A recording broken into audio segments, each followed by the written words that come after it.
choose a niche. In this training, we're going to break down how to choose your niche and simplify it because too many people make this an extremely hard process. When choosing a niche really should not be that hard. We've all heard it multiple times, which niche should I choose? Okay, simply put, this is your choice for your business, and our team at Conversionly cannot make that decision for you. This training is ultimately to guide you in helping make that decision for yourself.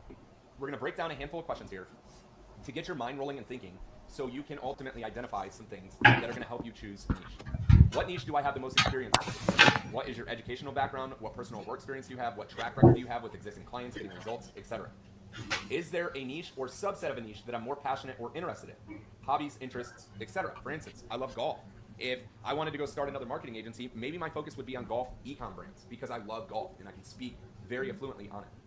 Do I have a track record of performance in a specific niche? It's also noted here, and we'll also note it again after this. But do you have reviews, case studies, or testimonials in a specific niche? This information here, case studies and testimonials explicitly, are going to make your campaign so much more powerful and so much stronger and easier to scale. Is there a niche that has more pain associated with the problem that I solve? Is there a higher perceived value? Jeep is not the same Jeep to different audiences. People who love Jeeps ultimately will perceive the value of a Jeep greater than a Cadillac because a Cadillac can't go off-roading the way that they want to, okay? Now, what makes a great niche? A lot of extra spaces here. Ultimately, they're large enough to serve, but not too large that the niche becomes generic by default.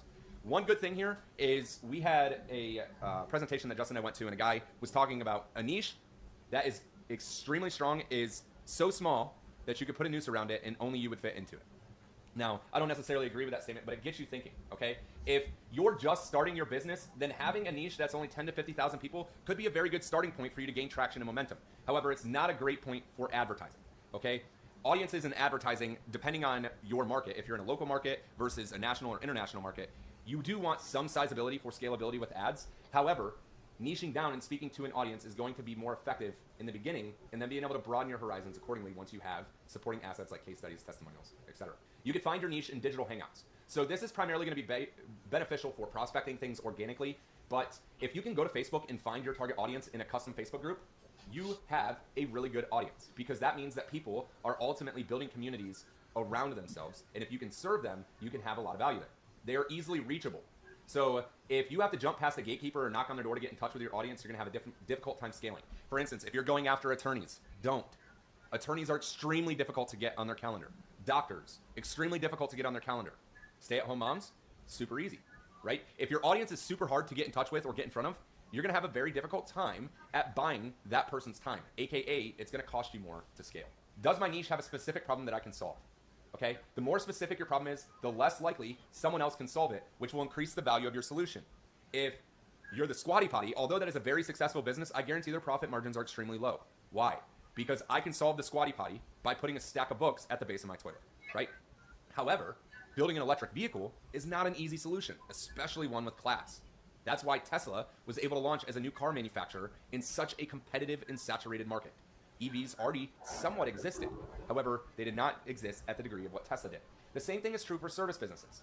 If you sell life insurance, just know you are not ever going to be competitive in what you're doing.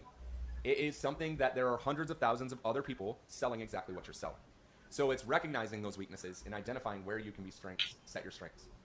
What is the perceived value of the problem that you solve? If you're solving a specific or complex problem your niche has, it's going to have value to you. It's an easy problem to solve. It won't hold much value. How timely is the problem you have? Do they have a need to solve that problem as soon as possible? Or is it a problem that can sit on the stack of the corner of my desk, like all these letters that I have to respond to? What is the precedence? Okay? And how many competitors do you have serving your niche? 0 competitors is not always a good thing. Okay? Because there is a saying that is true that just because you can do something doesn't mean you should. AKA, you don't sell resume building services to college students who don't have money. It's not a good business model. Okay? However, if there's market saturation, on the other hand, it could be a bad thing because you will have difficulty standing out from your competitors. So if you take all of this, this is not a picture-perfect formula. It's not that you have to pull on every single piece of this, but utilizing these different components of what makes up a good niche, you can start putting together the fundamental characteristics of a good niche that you want to work with, okay? For instance, we helped a client take a service that there's thousands of things that those people do, but they niched it down into a package for a very specific audience. Influencers, people that are influencers on YouTube, Instagram, etc., and helping them build a business, okay? So we took something that was mundane, basic, and did not matter, and converted an offer into something that is new, the market hasn't really seen, and it's a large audience that they can scale with. And they're actively on social media. Last thing is, if you are struggling or you're concerned, attend our Tuesday coaching call. This call can help you identify things relative to your niche and help you nail down some of your underlying questions about a niche. Ultimately, I would hope to see that most of you are or have been in business long enough to know who your general population is that you can reach and sell to at scale.